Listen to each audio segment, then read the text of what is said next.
and I will strike down upon thee with great vengeance and furious anger. Блин, вот тут сидим, а страна тонет в бескультуре. Пиздец, блядь, не дело, нахуй. Пацаны, есть идея, а? Фильм про танцы снимаем. Про танцы? Ну. Нет.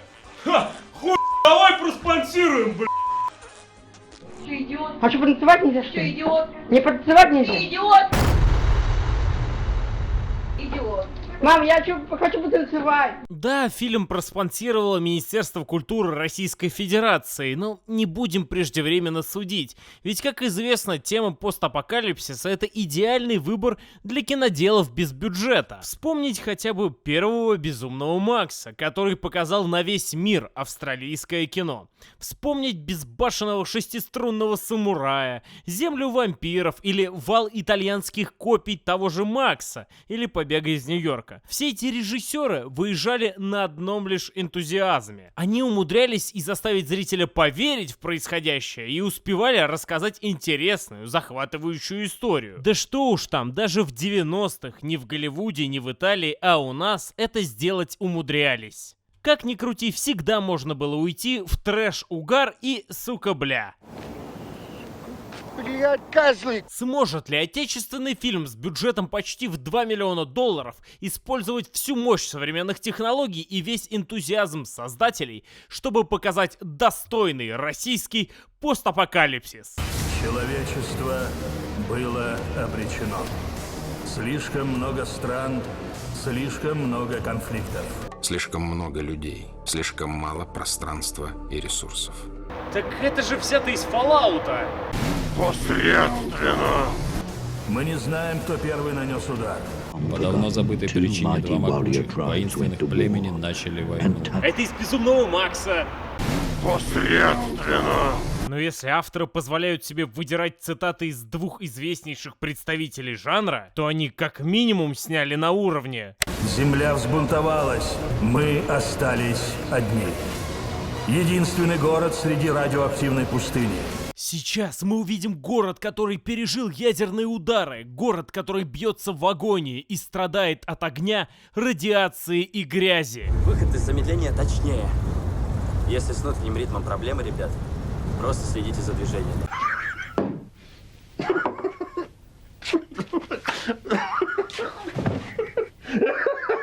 Это, блять, что? Обычная крыша девятиэтажки? Там на заднем плане даже спутниковые тарелки есть. Выходец из убежища некогда спас мир от величайшего зла.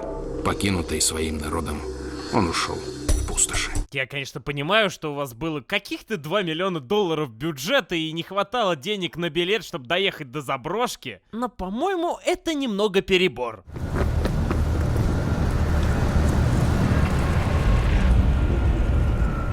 Анг? Серьезно?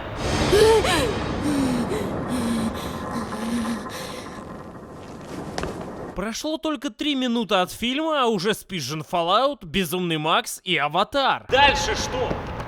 Сука, куртку верни! Постапокалиптичные войны радиации, которых набрали в местных стрип-барах, требуют от главного героя по имени Костя каких-то фильтров. Что они фильтруют, не объясняется. Создатели слышали где-то и решили украсть. Будем надеяться, что хотя бы актеры вытянут.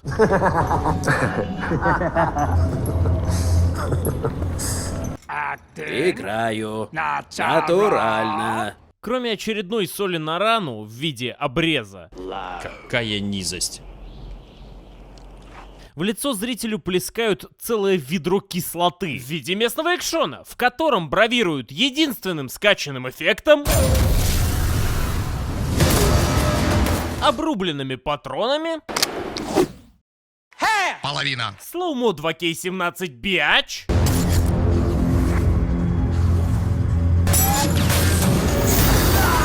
Фу. и невероятную работу реквизитора.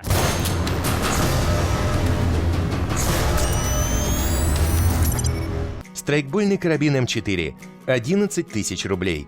Средство для прочистки минутка, другой стороной, чтобы не было видно названия – 80 рублей. Трубка от пылесоса – 120 рублей. Наебать Министерство культуры на гранты бесценна. Понятное дело, что никакой логикой оружие не обладает. В нем нет превосходства над обычным огнестрельным. Но окей, пульки в нем в слоумо разлетаются. А вы можете использовать купленный эффектик, который юзали еще в фильме «Фантомы». Но смысл ждать долгой перезарядки, если 10 раз тебя из обычного оружия убьют? Хотя...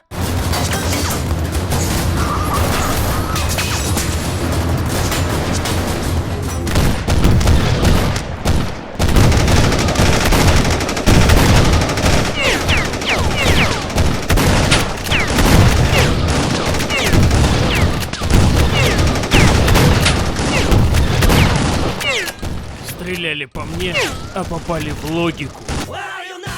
В итоге герой убегает, и мы видим ужасный мир после ядерных ударов. То ли создатели хотят сказать, что советские заводы в таком плохом состоянии, что их в постапокалипсис можно определять, и при этом даже не пытаться фактурить, то ли то, что в отечественном мире после ядерной войны мыть голову реже, чем 2 раза в день — преступление против метросексуальности. Ты арестован, парень, за то, что слишком сексуален.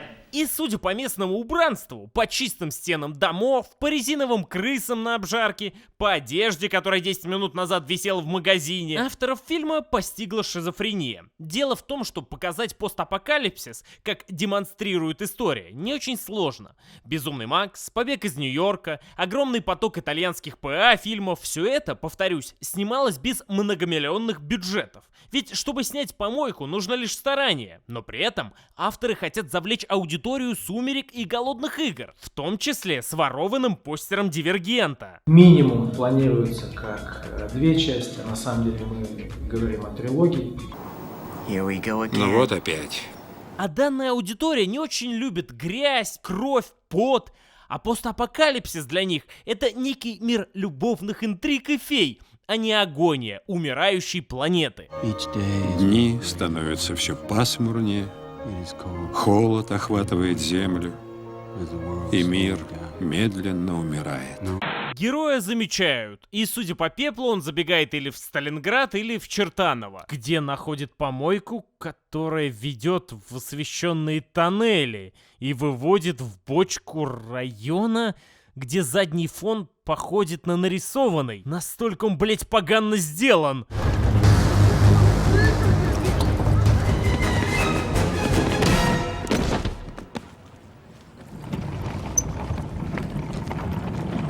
Ненавижу эту голливудскую фальшь.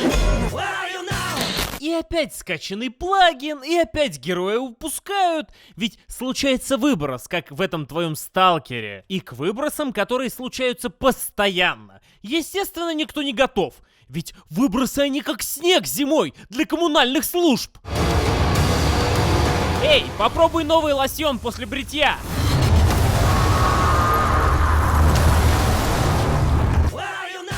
У меня появился один важный вопрос. Почему все люди прячутся от выброса, а главный герой нет? Просто он не такой, как все. Он избранный. Он дивергент. Костя идет в некий автобус, в котором укрываются цыплята и друг Кости. Другом оказывается хакер из Мстюнов. Экстракт подорожника, софора толстоплодная. Ура науке! Но новых Хайзенбергов не получается. Ведь приходят копы и хватают Костю, после чего хватают еще кого-то бонусом, и мы узнаем 2 страшные вещи о постапокалипсисе в России. Существует мегаразвитая и мегатехнологичная организация, которая до сих пор пользуется турникетами. Тройка. На дворе 2070 год, а привязки к мобильнику все еще нет. Также оказывается, что после ядерных ударов планета требует жертв, и люди нашли решение. Знания предков помогли остановить извержение. Ритуальный танец, как и 1000 лет назад, дает нам возможность стать проводниками энергии, которая успокаивает Землю. Если снимал бы Enjoy, был бы ритуальный пердеж. А если Крыжовников — ритуальный стопарь. Вместо того, чтобы хоть немного объяснить происходящее, зрителя знакомят с второстепенными персонажами. Мы не знаем, когда произойдет очередной выброс. Че смотришь? Но каждый раз, когда земной Че смотришь? А кто будет играть в фильме? Актеры! Актеры! Уоллес Брин из местного Сити-17 говорит, что собранные добровольцы будут танцевать во славу земли. Танцорам устанавливают на руки специальные браслеты, которые показывают уровень выносливости. Ну а после провожают в бараки. Это, блять, что? Тень от самой двери на пространстве за дверью? Блядь, скажи! Тень? Серьезно? Я даже не знаю, кто относится к своей работе хуже авторов фильма. В 2016 году сразу 3 проекта студии получили поддержку Министерства культуры Российской Федерации. Ах да, вот эти ребята. Претенденты слушают инструктаж, пока вы задаете себе вопрос. Это действие радиации или она просто так накрасилась? После чего герои разбредаются по комнатам. А там будет мой сортир. Чё ты сказал? Иди сюда. Тихо, парни, вы чё? Остыньте. Ты сдохнешь в первом поединке. 2 минуты, не больше. Жиза. В моем 9 классе и не такие конфликты бывают. Костя знакомится с еще одним метросексуальным воином апокалипсиса. Я уверен, это гранатой от рейдеров цепануло. Заступника зовут Артем, и этого авторы считают достаточным для раскрытия персонажа. Короче, будет 2 героя. Один Артем, другой Гена. Почему? Ну, вы знаете, Руса. Тем временем Брин выступает перед кучкой людей. Я ваш спаситель! Моей властью вы восстанете из пекла! Он заявляет, что 6 человек нужно преподнести в жертву ядру Земли, дабы больше не происходили выбросы. Претенденты дадут клятву ядру Земли. А не проще ли для успокоения огурец использовать? Огурец дает прохладу, влажность и, скорее всего, силу Земли.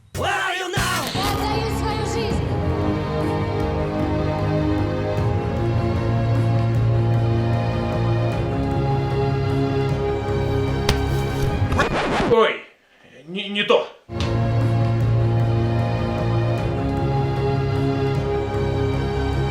Посредственно. После этого герои идут трапезничать. Ну и куда же без злодея?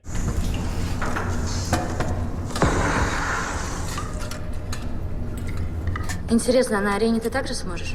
Тебе не жалко тратить такую красоту? Блять, это самое бездарное раскрытие злодея в истории кинематографа. А мне жалко. Я бы нашел ей лучшее применение. Руки убрал от нее! Герой! Герой? Ты ждешь от меня благодарности? Зря. Так не бывает в жизни. Драка, поставленная пьяным балетмейстером с костылями в жопе, заканчивается так же уныло, как и начиналась. Я говорил, не надо. Не надо. Господи, у Антона кровь! У Антона кровь! Он вообще-то Костя. Он в первую очередь мужчина.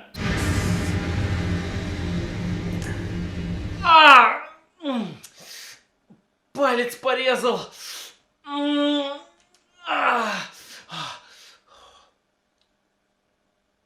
Костя заходит к Ане, дабы попросить награду за спасение. Но Аня посылает неда Дон Жуана, которому ничто не мешает танцевать. Даже не поцелуешь перед сном? У тебя слишком много желаний. И слабая шея. Пора умирать.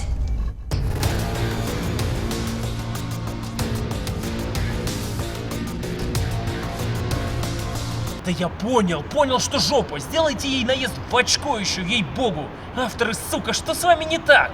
Пора умирать.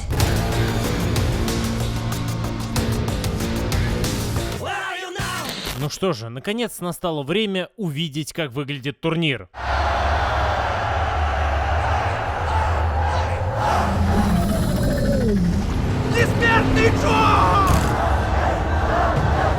Vape Nation! Несмертного Джо играет Епифанцев, и несмотря на его роли во всяких слониках и фильмах, где на камеру он совокуплялся с мужчинами, стоит признать, роль в фильме «Танцы насмерть» действительно черное пятно в его карьере. Танцуй или умри! Танцуют все!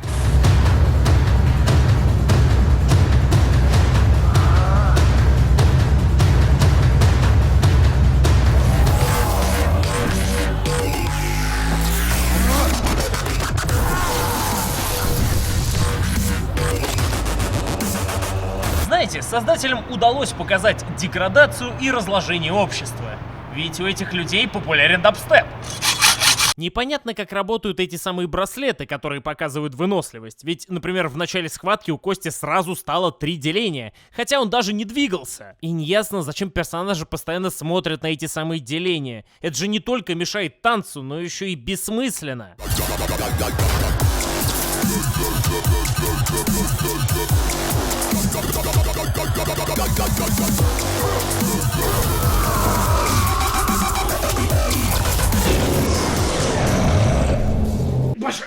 Больше странных катов, сука, сука! Двое зашли! Вышел один! Двое зашли! Вышел один! После танцулек выясняется страшное. Аня, дочка Брина, главы всего этого балагана. Девочка всю свою жизнь прожила в комфорте, но теперь восстала против диктатуры для того, чтобы докопаться до правды и раскрыть ее народу. Ну, вы знаете, это как дети чиновников и богатых родителей делают что-то ради народа. Станьте прозрачными. Спасибо им. Ежегодно тысячи людей по всему миру становятся прозрачными с 13 лет. Не будьте прозрачными, не заводите блоги. Кроме того, Аня выкинула себя из зоны комфорта и пошла на турнир, чтобы отомстить отцу за свою подругу. Помнишь ее? Лера, это было больше года назад. О! Очередное раскрытие персонажа с помощью имени. Она была моей лучшей подругой. Это же все из-за ее отца, да? Который задавал слишком много вопросов. То есть, чтобы заткнуть конкурента, Брин послал на смерть ребенка конкурента? Но это же нелогично, разве у зрителя не возникнут вопросы? Убьем ребенка зрителя! Это изменит мнение. И теперь в порыве мести Аня хочет победить в турнире, что сделает ее правителем этого города, после чего она хочет рассказать правду народу. Помогите! Ну а Костя ведом другими идеями. Он ворует ключ у охранника и предлагает сбежать с турнира своему другу. Ты же знаешь правила. Если нас поймают... Казнят как еретиков, я знаю. А как же камеры? Камеры? Они только в жилом секторе. А какого хрена? Зона 5, цель обнаружена. Стоять на месте. Я поймал нарушителя! Это самое идиотское предательство, которое я видел. В чем смысл ждать, пока подойдут охранники и все поймут, и только потом предать? Ну, предал бы после отсидки за побег или после смерти Кости. Какая разница? Вы даже глупее, чем я думал! Все из-за Ани, что ли, а? Придурок. Какая Аня? Забудь про нее. А в каком кадре предатель проявлял к Ане хоть малейший интерес? Вообще-то имя Аня и имя Артем на 99% совместимы. Это энергетика имен, наука. Здесь даже ничего не надо показывать. Предателя под свое крыло берет: «Господи, зачем ты здесь снялся, Шведов?» Который хочет свергнуть Брина и получить власть. Ну а Костика прощают. Слушай, а ты сможешь так еще раз открыть дверь? Ты же как-то это сделал? Может быть. Не бойся, я ни Артема не предам. Да Артем же за вами идет, сука! Хотя, если Минкульт будет придерживаться нынешней политики, то до 2070 года поколение дегенератов вполне себе реалистичный итог. начинается новый этап танцулек, и несмертный Епифанцев все больше походит на героя картин Басковой. Ну а нам совсем немножко раскрывают саму вселенную фильма. Почему арена выкачивает энергию из проигравшего? Она прокачивает энергию через танцоров. Собрать эту энергию можно только в момент гибели одного из претендентов. Тогда диджей отключает арену. А патимейкер включает уличного денсера. Абсурдность состоит в том, что сердце фильма, на чем строится все, а именно танцы, создатели умудрились испортить. Мало того, что сами танцы выглядят, как если бы я пытался ставить танцевальный фильм,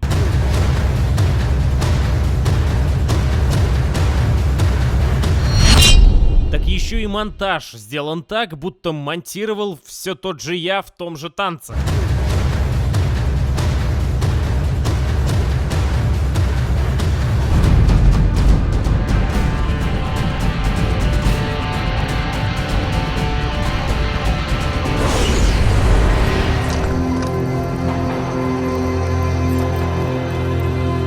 Она отдала свой долг земле! Это, блять, что? Наклеенные шайбы? Авторы, попробуйте сами приклеить себе на голову шайбы. А потом болты туда ввинтите. Да побольше, чтобы до мозга достать. На арене побеждает не тот, у кого лучше техника, а тот, кто лучше чувствует энергию. Надеюсь, тебе это поможет. Точно так же, как и тебе, потому что ты именно такой. Точно так же, как и тебе, потому что ты именно такой. Между героями тут же вспыхивает любовь, и на следующем этапе танцулек в зрителе пытаются вызвать азарт. Только помни баланс и контроля. Господи, я не могу понять, за какими параметрами зритель должен следить, чтобы сопереживать герою.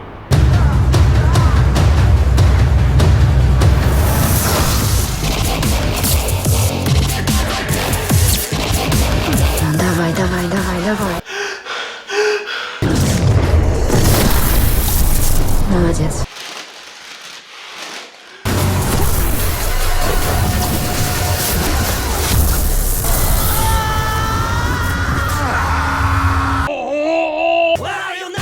Тем временем в перерыве Шведов подговаривает Ботана на злодеяние против дочери Брина.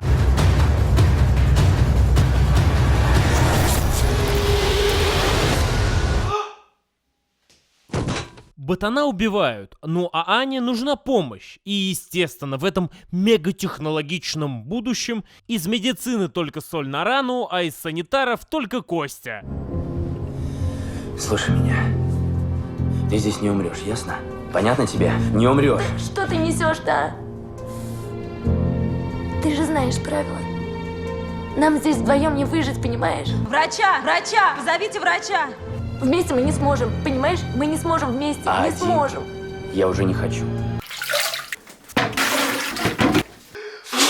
Ну и пока вы думаете, что эмоции с поступками имеют некий рассинхрон, герои начинают целоваться. А Брин приходит к влюбленным и вручает ключ, дабы влюбленные сбежали. Про видеокамеры, которые работали только в отсеках, уже все забыли. А какого хрена? Благо, стукач работает безотказно. Стой, стой, стой, стой, стой. Нам туда. Мне нужно закрытый сектор. О, ракушка! Продажа материалов для обшивки гаражей и для создания декораций высокобюджетного кино. 8495. Герои не могут попасть в помещение, которое содержит все тайны. Благо, из этого помещения выходят охранники, которых герои щелкают с помощью Батман Фондю и Батман ЖТ. Сила лебедя! Мега важную тайную комнату, естественно, никто больше не охраняет. И герои узнают, что жизненную энергию в танце отдают не ядру Земли, а ядру в смысле партии. Ну, в смысле правящей элите. И та живет дольше. Выбросы же создают сами правители. Для вас это не неожиданность, мистер Спок? Тем временем на огонек заглядывает предатель и Шведов. Ничего личного.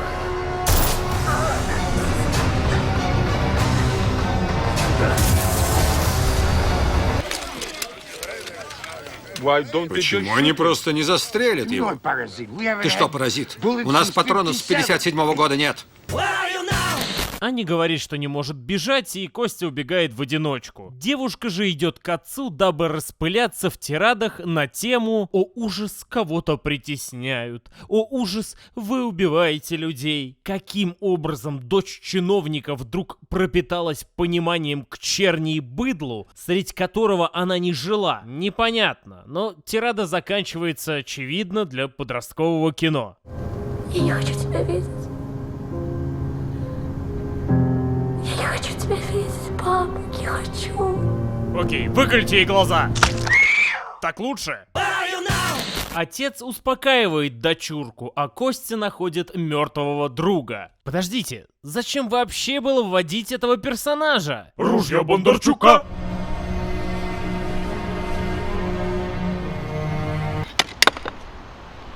Жалко, вырезали другие варианты.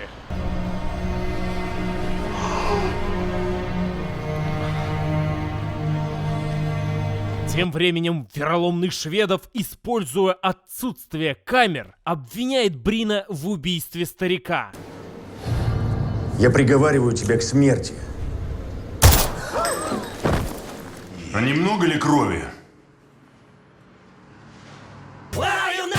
Последняя жертва! Гримеров фильма «Танцы насмерть»? Нет, серьезно, посмотрите на это чучело, они даже не стараются.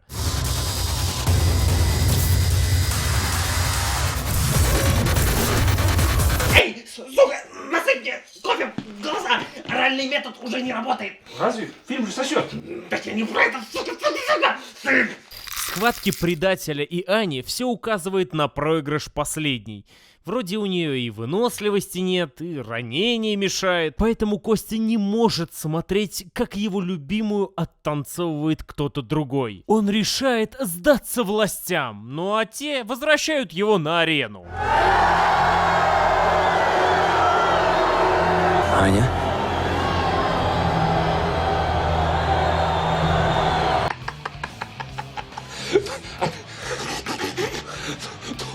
Надо ж так, оказаться не в том месте и не в то время. Я хотела заставить отца изменить правила, но теперь, когда его нет, я не хочу быть одной из них. Тогда нахера ты вообще все это затеяла? Начинается раунд, но герои так сильно любят друг друга, что отказываются танцевать. Танцуй!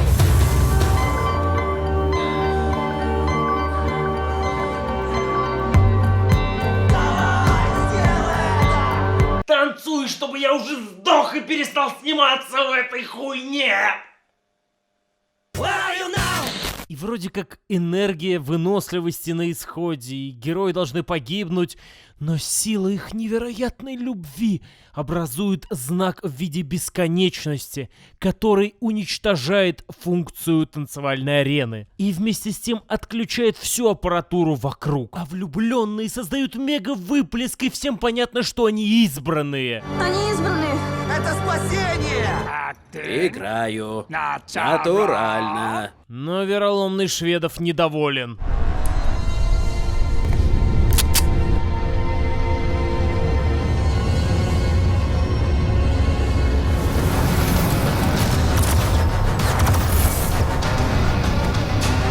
О боже. Миночка, что тут делаете? Кураторы обвинили тебя в измене, и я с удовольствием привожу приговор в исполнение. А немного ли крови? Жертва мейкапа говорит, что город исчерпал свой ресурс, а влюбленные герои пробудили древние силы, и теперь героев ждет новое испытание.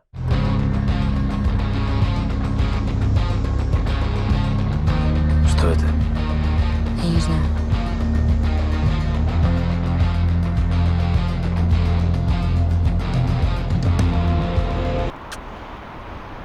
Блять, я надеюсь, вы не вампиры.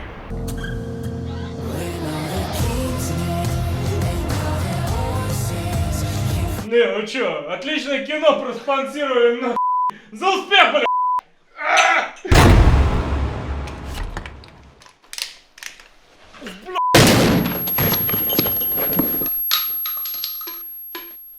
Заходи! заходить без стука некультурно. Ты идиот. Блин, поспонсировать что ли нельзя? Ты идиот. А чё, поспонсировать нельзя? Идиот. После просмотра даже подвести какие-то итоги получается с трудом. Есть лишь одна мысль. Если такие фильмы спонсирует Министерство культуры, значит, по мнению министерства, фильм важен в культурном плане и должен донести что-то зрителю страны. Или же министерству похеру. Похеру на культуру, похеру на зрителя, на все похеру. Что же до авторов фильма? Я передаю им привет обратно в 2012 год, несмотря на то, что «Танцы насмерть» вышли в 2017. Ребят, у нас тут уже не особо популярны приторно-розовые истории о независимых подростках против системы. Дети-бунтари задрали настолько, насколько министерство задрало со спонсированием подобного. Но важно другое. Я надеюсь, не без помощи Минкульта или Фонда кино мы, дорогие зрители, дождемся таки нормального сталкера. Не многобуквенной книжатины, не артхаусной нудятины, не забагованной бредятины, а действительно талантливого, того, которого мы заслуживаем. Один из следующих проектов — это кинофильм «Сталкер». Кто будет писать сценарий, можно ли посмотреть ему в глаза? Сценарий написали Стругацкие. Это будет частично «Пикник на обочине», частично все, кто крутое, что было в игре. Это будет некий симбиоз. И это будет хорошо, поверьте. Короче, меченые. Туби пизда. Всего плохого. Like through the muzzle came my surrender.